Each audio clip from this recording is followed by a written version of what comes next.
Let's go back to the phone lines. Talk to Ryan in Alberta, Canada, CJCA. Hi, Ryan. Hi, Hank. How are you doing? Good. How are you? Oh, doing pretty good. Question for you today, Hank.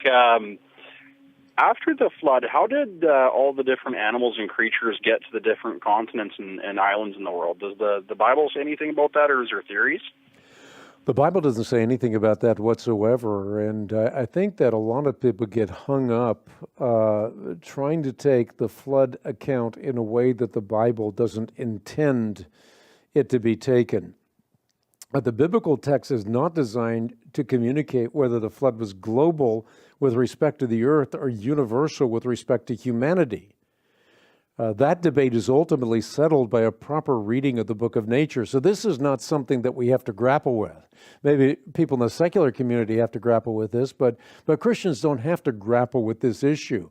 Remember, civilization was largely confined to the Fertile Crescent. And so we don't have to automatically presume that the floodwaters covered the entire globe. So why do I say that? Because there's ample precedent to say that. For example, when the Bible tells us that the whole world sought audience with Solomon to hear the wisdom God had put in his heart, only the most ardent fundamentalist reading of the scripture would suppose that this would include Aborigines from Australia and indigenous peoples in the Americas. What we can be sure of is that the text of scripture, both old and new, communicates the reality of a great flood in which only a few people, 8 in all, were saved. That we can be sure of. The biblical text tells us that. But again, we can't know based on the scripture whether the flood was global with respect to the earth or universal with respect to humanity or the human race. Okay.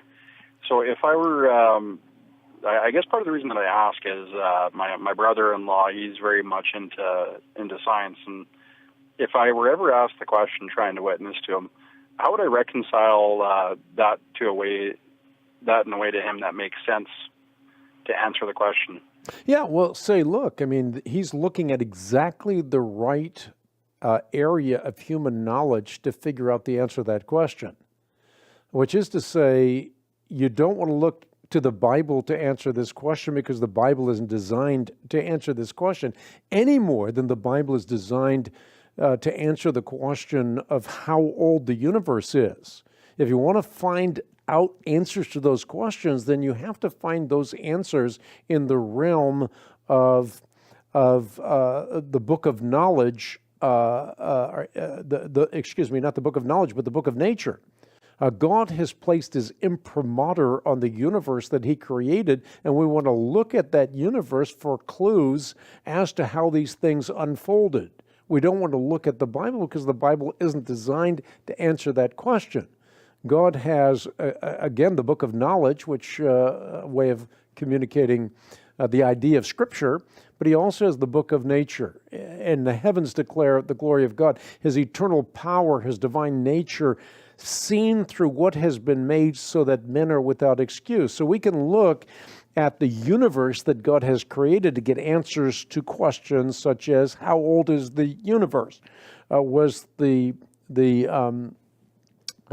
flood global with respect to the earth or universal with respect to humanity? The details are found in the book of nature. And so you start finding out of, what are all the different theories that are out there and which one of those theories corresponds most closely with what we find in the world itself. I mean, this starts with such things as, is the universe eternal? Well, we look at the facts and we find out, no, the facts don't point to an eternal universe. They point to a universe that began at a point in time. Again, science answers that question for us, and science comes from the wisdom of those who have committed themselves to a biblical worldview that says, in the beginning, God. Okay. So like two of every animal, that's not literal, is that figurative?